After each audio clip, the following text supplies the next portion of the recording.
Nach einer Sommerpause sind wir wieder zurück und nehmen euch mit an die kalifornische Küste. Surfen, leckeres Essen, gute Freunde, was will man mehr, nicht wahr? Auch wenn Vanlife hier nicht immer leicht ist. Und wir haben tatsächlich auch schon mal einen Liebesbrief erhalten. Wir finden es großartig. Heute war sie richtig gut. Auch schon am Morgen war sie gut. Heute ist ein richtig guter Tag zum Surfen.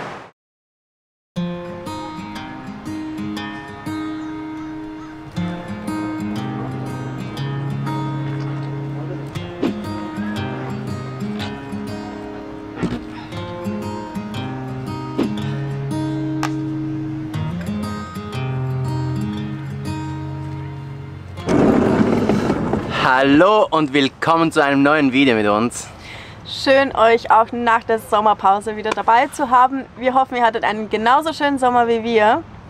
Es hat ehrlich gesagt schon gut getan, ein bisschen offline zu sein. Ja, und wir haben fleißig an unseren Skills gearbeitet. Ihr seht, wir sind in den Neos, das heißt, wir waren schon surfen heute Morgen, so wie die letzten paar Tage auch und Wochen. Ja, aber wir sind immer noch keine Profis, anders als wir es angekündigt oder erhofft hatten vor der Pause.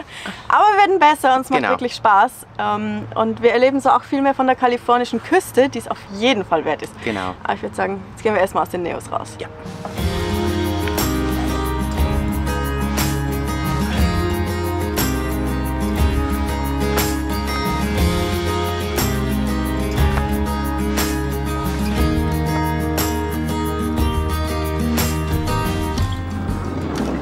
Wir sind geduscht, alles ist durchgespült und entsprechend nass.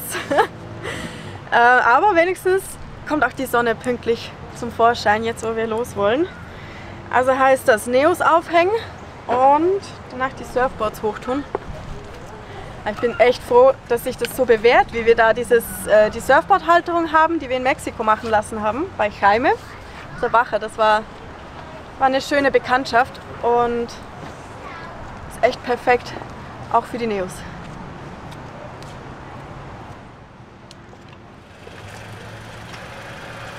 Mittlerweile sind wir schon so geübt, wir können es auch schon alleine hochtun, obwohl zu zweit ist es eigentlich schon ein bisschen angenehmer, weil ja gerade mit den schweren Armen vom Paddeln nach dem Surfen, das merkt man dann schon.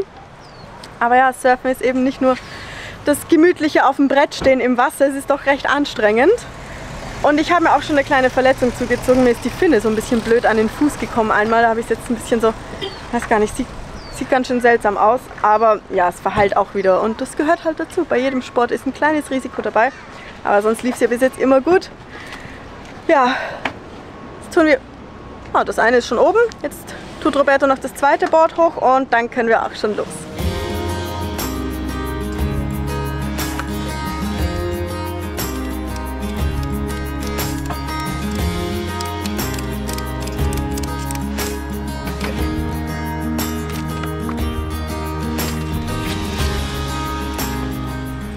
Die Surfboards sind befestigt und ich bin immer wieder erstaunt, wie viel Platz wir haben. Auch mit den Neos klappt das wunderbar. Zwar benutzen wir sie jetzt jeden Tag, das heißt, wir können sie einfach drinnen aufhängen. Mal schauen, wie es wird, wenn wir dann irgendwo inland unterwegs sind oder wenn wir halt nicht mehr so viel am Surfen sind.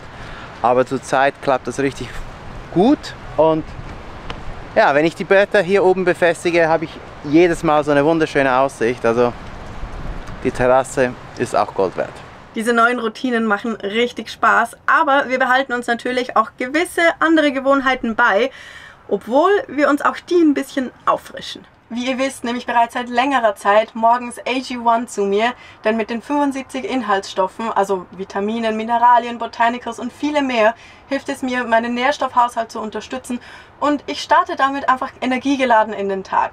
Aber der Geschmack ist genauso wichtig, finde ich. Und darum testen wir heute mal zusammen, welcher Fruchtsaft am besten passt. Normalerweise trinke ich es mit Apfelsaft, aber diesmal haben wir hier zum Vergleich den Apfelsaft zwar, aber dazu noch Ananassaft und Wassermelone. Und ich bin schon gespannt, ob ich vielleicht meine Routine ein bisschen anpasse. Und das Anmischen ist wie immer ganz einfach. Ich nehme einen Löffel des grünen Pulvers, dazu der Saft oder eben die Flüssigkeit, einmal gut durchschütteln und das war's auch schon. Das war jetzt Wassermelone. Die Wassermelone schmeckt man echt gut raus. Die Ananas ist erstaunlich säuerlich. Das hatte ich jetzt süßer erwartet. Und zum Vergleich zum Schluss noch der Apfel.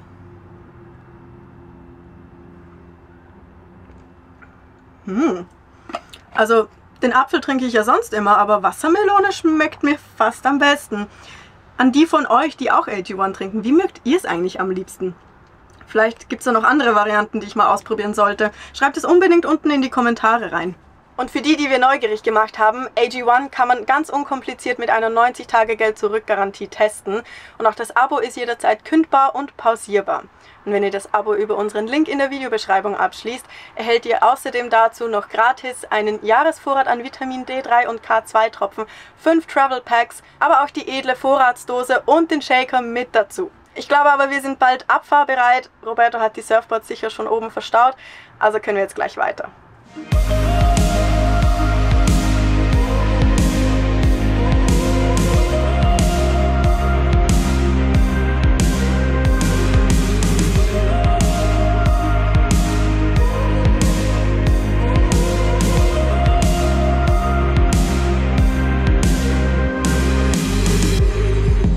Boah, ich habe so einen Hunger. Wir haben ja gemerkt, so auf dem Bauch auf dem Surfboard liegen, das geht besser, wenn man nicht so einen vollen Magen hat. Das heißt, Roberto isst immer nur ganz wenig und ich eigentlich gar nichts vorm Surfen. Entsprechend hungrig sind wir, wenn wir aus dem Wasser kommen. Und wir sind auch schon an unserem Ziel angekommen. Hier kann man sich um dieses kleine Problem sehr gut kümmern. Natürlich müssen wir uns auch eine American Diner Experience geben und ich gebe auch zu, wir waren schon mal hier. Es ist einfach zu gut, um nicht nochmal herzukommen. Ist auch voll sympathisch, man sieht, die Einrichtung ist so ein bisschen rustikal, aber richtig charmant und das Essen ist zum Reinliegen. Ich hatte letztes Mal so ein Omelette, das war richtig lecker. Mal sehen, was das diesmal wird. Something to drink? I'll go for coffee, definitely. Sure. Coffee? Coffee?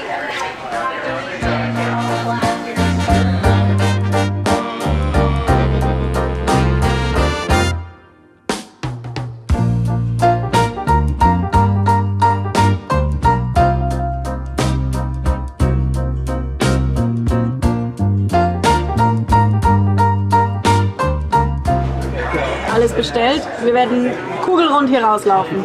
Aber es wird lecker. Ich freue mich.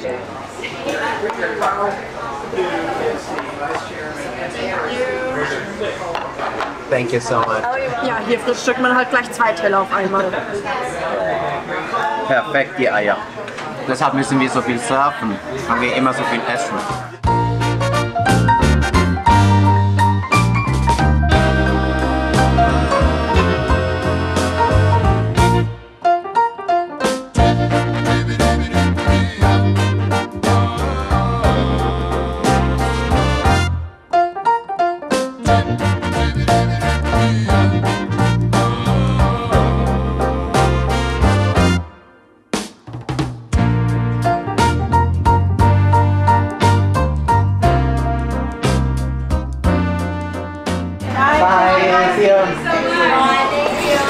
Ah, das war richtig gut und wir sind sowas von voll.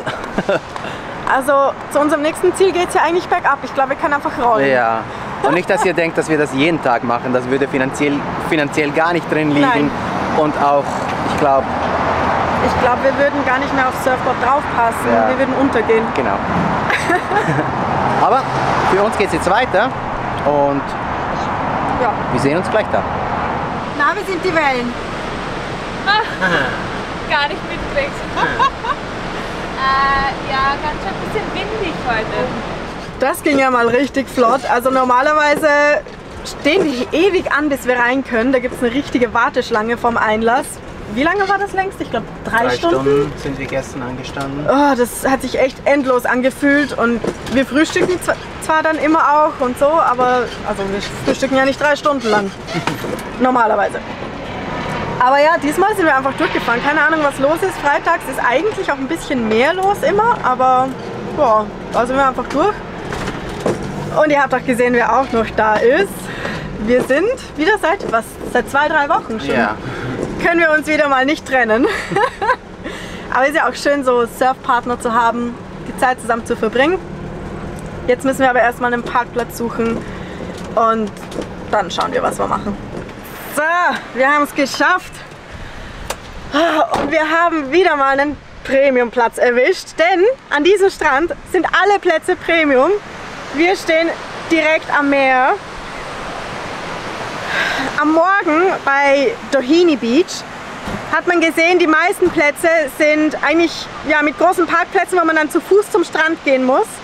Und hier, San Onofre oder Sano, ist das Besondere, dass man eben direkt am Strand steht, direkt an der Welle eigentlich. Damit man sehen kann, wie schlimm das ist. Nein. Wie gefährlich. Ja, hier sind die Wellen halt schon ein bisschen größer. Drüben sind die vielen Anfänger, darum wird es auch richtig voll tagsüber. Aber hier ist halt, es sind nicht so viele Parkplätze, das heißt, es wird nicht so mega voll. Und hier sind halt die größeren Wellen, also natürliche Auslese. Aber ich glaube, am Nachmittag gehen wir vielleicht einmal kurz rein. Mal schauen. Ach ja, was für ein schöner Ort hier. Und eigentlich ist es ja so, dass wir die letzten Wochen offline waren, aber wir haben doch einiges gemacht. Also es ist nicht so, dass wir einfach nur gechillt haben. Also mehrheitlich schon, aber wir sind von San Diego hier oben gefahren. Wir sind in San Clemente, besser gesagt. Also das San Clemente, Dana Point, so genau, in der Gegend. Da bewegen wir uns hin und her. Und wir haben Jessys Geburtstag gefeiert. Happy Birthday, liebe Jessica. Happy Birthday to you. Ja, Jessie ist älter geworden. Man sieht es nicht, aber sie ist älter geworden. Und ich fühle es auf jeden Fall. Genau an dem Tag bin ich mit Hüftschmerzen aufgewacht, so völlig bescheuert. Ja, und wenn ihr noch ein Geburtstagsgeschenk machen wollt, abonniert doch einfach den Kanal, damit wir endlich mal diese 20.000 Abonnenten erreichen. Irgendwie fühlt sich das an, als würde das ewig gehen, bis wir die 20.000 erreichen. Also, falls ihr es noch nicht getan habt, abonniert den Kanal. Wir würden uns beide freuen. Ja. Aber jetzt sind wir ja eben bei San Onofre und das Bild habt ihr gesehen, das ist richtig schön. Aber apropos natürliche Auslese, was hier auch noch ist eine Brutstätte für den großen weißen Hai. Ja, wo wir das gelesen haben, wurde uns schon ein bisschen mulmig zumute. Ja, wir hatten es ja erst danach gelesen, nachdem wir schon ein paar Mal im Wasser waren hier. Zum Glück, sonst wären wir vielleicht gar nicht rein. Aber es gibt einem auch ein bisschen ein besseres Gefühl, wenn eben auch andere im Wasser sind. Ich meine, so schlimm kann es dann wohl nicht sein, oder? Und ich meine, soweit wir wissen, gab es noch keine Vorfälle. Also... Hoffentlich bleibt das so. Hoffentlich bleibt das so. Ja, und wir haben ja noch letzte Woche einen Raketenstart gesehen von Elon Musk. Der hat mal wieder ein paar Starlinks in die Umlaufbahn geschossen. Das war richtig cool, das so am Abend zu sehen, wie die Rakete hier hochgezogen ist. Mhm. So was sieht man halt auch nicht jeden Tag, oder? Ja, und es kam von der Bay Area, oder? In San Francisco, also schon ziemlich weit her. Ja, war schon witzig, das mal so mitzuerleben. So unerwartet vor allem. Und dann haben wir ja noch die Perlenkette gesehen mit den Satelliten. Stimmt, die kam ja danach auch. Aber es ist erstaunlich, wie viel hier passiert, und trotzdem machen wir jetzt, glaube ich, erstmal eine Siesta, weil das Essen war doch ganz schön schwer. Wir müssen erstmal wieder ein bisschen Kraft tanken.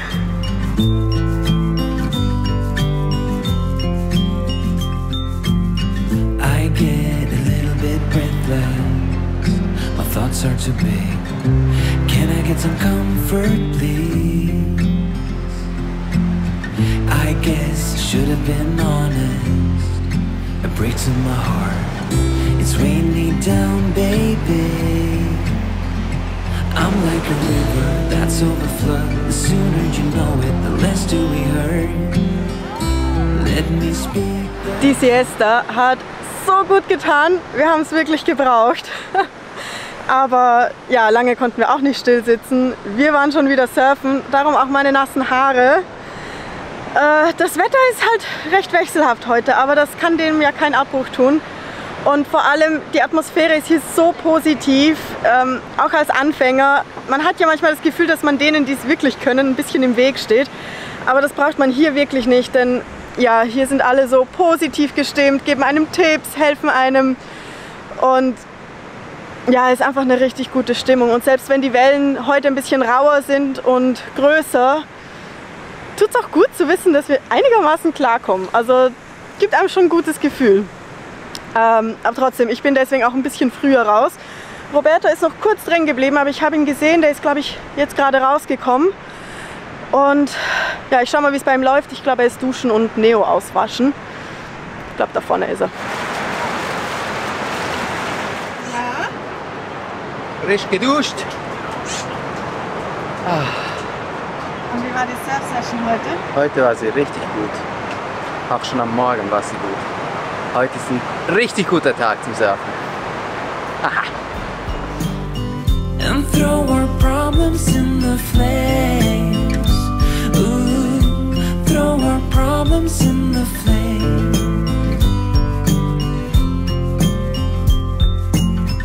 I get a little bit breathless. My thoughts are too big. Can I get some comfort, please?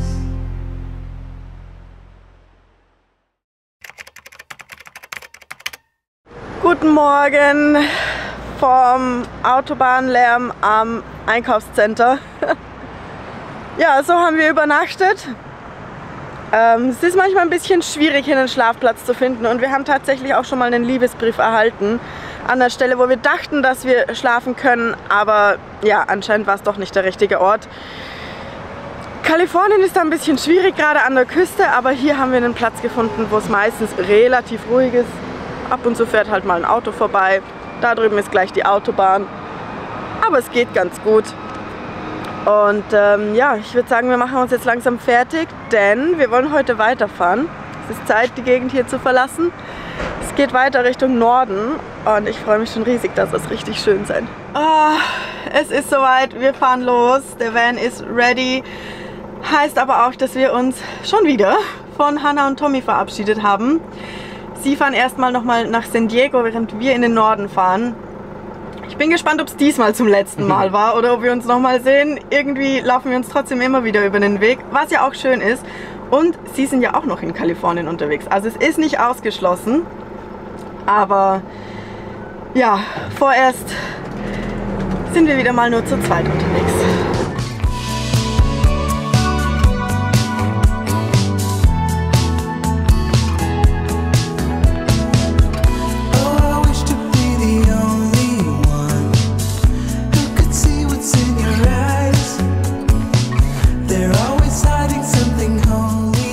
Hi. Good evening. Thank you, Ete. Wow, was war denn das wieder für eine Strecke, die wir hier gefahren sind? Man merkt, dass hier richtig viel Geld ist, nicht wahr? Ja. Richtig schöne Häuser, also nicht Häuser, Villen. Ja. Und auch all diese Ferraris und Lamborghinis. Nicht schlecht. Hättest auch gerne einen, ha? Wieso nicht? Aber ja, jetzt parken wir hier und dann geht's irgendwo nach unten. Sehr gut.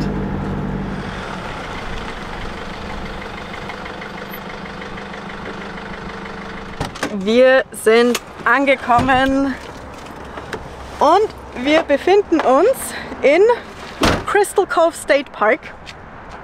Das ist ein kleiner State Park an der Küste, der richtig schön sein soll. Und hier kommt auch unser Annual Pass ins Spiel. Wir haben uns schon in St. Clemente, war das glaube ich, den Jahrespass für die State Parks in Kalifornien geholt. Und wir haben den, glaube ich, schon mehrfach rausgeholt. Weil sonst der war nicht günstig. Ja, der war etwa 200 $200. Ja. Aber dadurch, dass man hier überall fürs Parken zahlen muss, Ja. Und mit dem State Park bezahlt man gar nichts, holt man das auf jeden Fall raus. Ja, auf jeden Fall. So, Aber jetzt runter. ich würde sagen, wir gehen jetzt los. Take me out to California. Take me out to California. I feel the day is coming to an end, and my eyes are drawn to southern skies, and all the while I was trying Es to ist so schön. Also, wo ich davon gelesen habe, hieß es ja hawaiianische Strände. Ich war noch nicht auf Hawaii, aber ich glaube, da ist das was ein bisschen türkise, würde ich behaupten. Aber auch so ist es wunderschön. Ja, es sieht richtig schön aus. Ja, auch ganz schön windig ist es. Aber der Strand, traumhaft.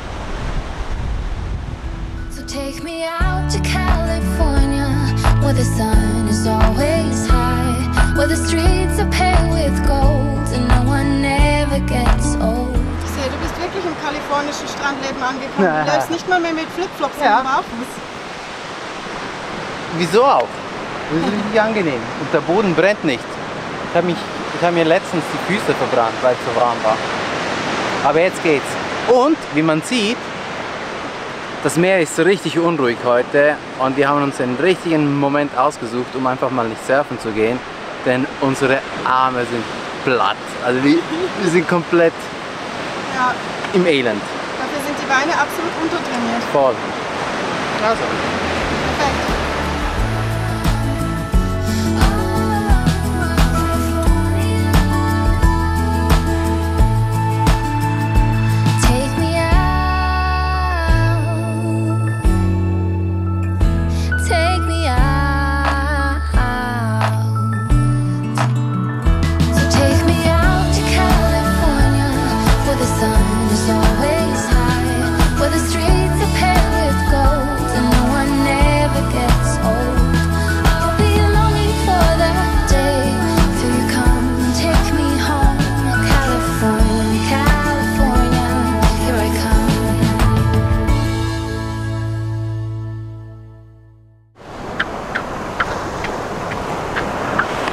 Deine Füße quietschen. Ja, aber nicht meine Schuhe, sondern meine Füße. Weiß nicht, hört man das überhaupt? Voll witzig. Vielleicht sieht es doch so aus auf Hawaii. Weiß nicht, ich war noch nie auf Hawaii. Ja, vielleicht ist es, ich glaube, es kann schon auch stürmischer sein als jetzt eben Karibik, die ja türkis wäre. Ja. Keine Ahnung. Das ist richtig schön. Ja, voll.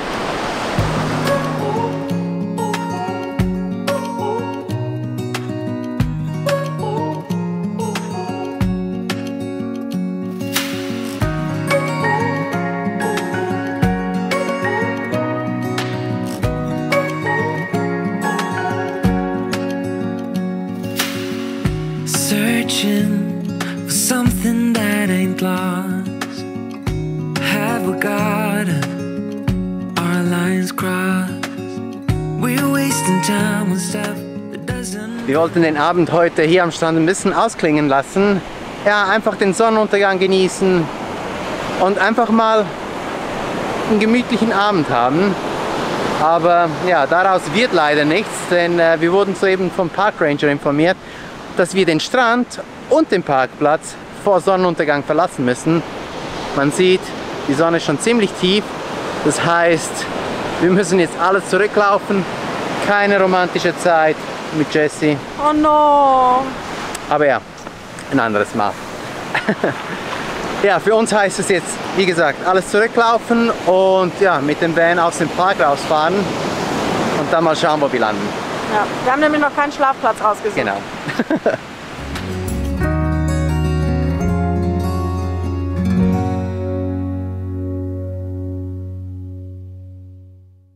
Wir haben es definitiv noch rechtzeitig zum Parkplatz geschafft. Es waren noch so viele Autos da, ich glaube, wir hätten uns gar nicht so beeilen müssen. Der Ranger hat uns verarscht. Ja, ich glaube, der war ein bisschen sehr vorsichtig. Ich weiß nicht, vielleicht sahen wir aus, als würden wir da noch ewig rumhängen ansonsten. Aber ja, war eigentlich trotzdem nicht so schlecht, denn wir haben noch längere Zeit einen Schlafplatz gesucht. Jetzt haben wir aber was gefunden in einem ruhigeren Viertel. Hoffentlich, wirkt zumindest so. Wir stehen halt ganz schön schräg, aber ja, hoffentlich wird es okay sein. Und jetzt gehen wir schlafen, denn wir sind ganz schön kaputt.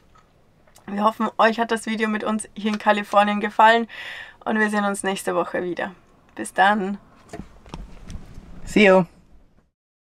Ich war auch noch nie in Hawaii. Ja.